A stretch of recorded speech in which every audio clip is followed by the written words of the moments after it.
Well, hello, folks out there in YouTube land. Got some information for you. Yeah, Jermod McCoy tore his ACL. God.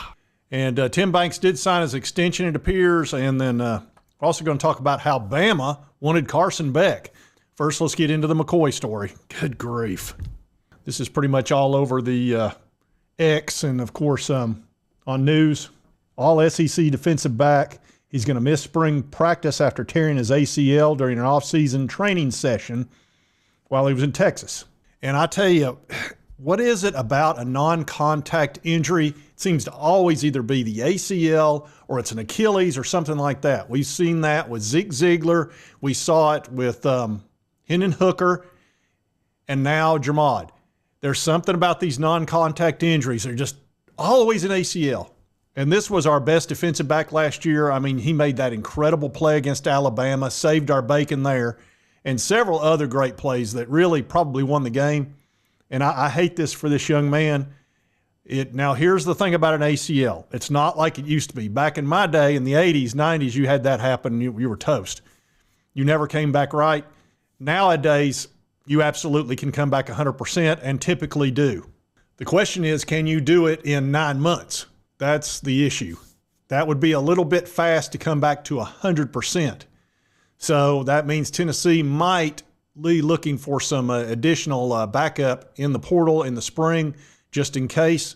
I mean, obviously he's the starter. We've got our corners pretty much covered. Ricky Gibson's our other corner. He's terrific. So that was a big change from what we've had in the past 3 years. Really our big weakness. And this was kind of our strength on the defense along with the defensive line. So this is very unfortunate, but again, he's got a legitimate chance of coming back. I don't know if he'll be 100% by the fall or not. You know, it'll be close. So anyway, I hate to give you that bad news, but it is what it is. Now, positive news, Tim Banks has signed his extension to remain at Tennessee. He'd actually been working on an expired contract. Chris Lowe says Tim Banks and Tennessee are finalizing an extension. So it sounds like this is pretty much a done deal. We know he was making $1.5 million in 2024. I would assume it's close to $2 million now. Tennessee's defense was really strong last year. It was in the top 5 in most every category. Great against the run. We were pretty darn good against the pass, which has been a real problem prior to that. We did struggle against Ohio State, but look what they did to Oregon. There's just a talent gap there, unfortunately, and that's going to have to be resolved. Otherwise, we're going to be living outside that top 5, and I don't want to live outside that. I want to be able to compete against the very best. But keeping Tim Banks is really a good move. Look, it's easy to say, hey, we'll just go get another defensive coordinator. They don't go down to Walmart and just pick one out. It's hard to get one, and you usually have to take somebody from another team, which is not easy to do. You usually end up getting some guy a huge raise. That's how that works until you finally get your 3rd or 4th choice. So Banks is somebody who I actually thought we were going to lose to a head coaching position, but I think with the game against Ohio State, it knocked him down just a little bit. And I know Clemson was after him, Miami was after him, but that would have been a sideways move, wouldn't have made much sense. So he went ahead and I'm sure got a nice raise and probably got a 2 or 3 year contract with Heupel and the VOLS. So that is some good news after the bad news. Now let's talk about Carson Beck. It turns out Alabama wanted him. I am not even the slightest bit surprised by this. Carson Beck would actually be a really good fit in a Kalen DeBoer offense. Now, I've shown you these charts before. I told you when this first happened, DeBoer got hired, that Jalen Milroe was not the right fit for an Alabama offense being run by DeBoer. If you've watched DeBoer's offenses, they're all predicated on a quarterback with great touch, great timing, and terrific accuracy. That is not Jalen Milroe. He's the best running quarterback in the country. That's his strength. He throws a nice deep ball. He does not have great touch. He does not have great timing, and he's not that accurate. And even the Alabama fans, they're done arguing that with me. As a matter of fact, when he thought about coming back, they were like, no, no, no, no. We don't want you back. They were actually very clear about it. And I showed you the YouTubers definitely didn't. For my Alabama Crimson Tide, under Coach Kalen DeBoer, how bad do a player have to play to not get benched? Well, guess what? Old KB got the answer to that. Just play like Milroe. No matter how bad you play, you won't get benched. Just play like Milroe. What Alabama fans had to endure today was a damn shame, a disgrace, a total embarrassment. You want to talk about any team embarrassing the SEC? Well, Alabama did it, and they didn't even embarrass the SEC in a playoff game. A regular old run-of-the-mill bowl game that don't mean nothing. They still managed to embarrass the entire SEC. When you've got the freshman, a 17-year-old freshman at that, looking back at the quarterback like, come on, man, you've been off all day. You can't throw one decent pass. He didn't say that, but if you saw that play, you know what I'm talking about. That's what he wanted to say, and that's what he was saying with his body language. Like, you saw his face. I was the same way watching, like, dang, man. It was a 5-yard out route. If you can't complete that, I don't know what to tell you. Alabama did not lose this game. Jalen Milroe lost this game. And I mean that in the harshest way possible. So the fact that they wanted, that DeBoer wanted Carson Beck, would actually be a really good fit because he's very accurate. He has good touch. He can run, but rarely. When he does, he'll get you a first down. But he's more of an arm guy. And that is exactly what DeBoer has had in the past. And this was the chart I'm talking about.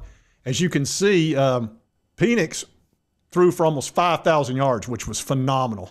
And Haener, who was his quarterback previously, threw for over 4,000, whereas Jalen Milroe threw for under 3,000. So obviously, this is where DeBoer wants to live. And again, here you'll see, Penix and Haener, they didn't run at all. I mean, they just were not running quarterbacks. Here you can see where Milroe absolutely was. But I think what happened with DeBoer is he went down to Alabama. They got this really good quarterback that darn near won him a national championship, came close, had Michigan this close to getting into the final game there. And he was under pressure to keep Milroe. Had he jettisoned him and gone with his quarterback or another quarterback, the Alabama fans wouldn't have appreciated that. And there's also the specter of, hey, you've got this huge shadow on you, which again is Nick Saban, who has his own office down there, and he's basically kind of still there, maybe not physically, but in spirit. And it's hard to go against him and take out his quarterback and then bring in your own, which is probably what he should have done. But, there are rules there.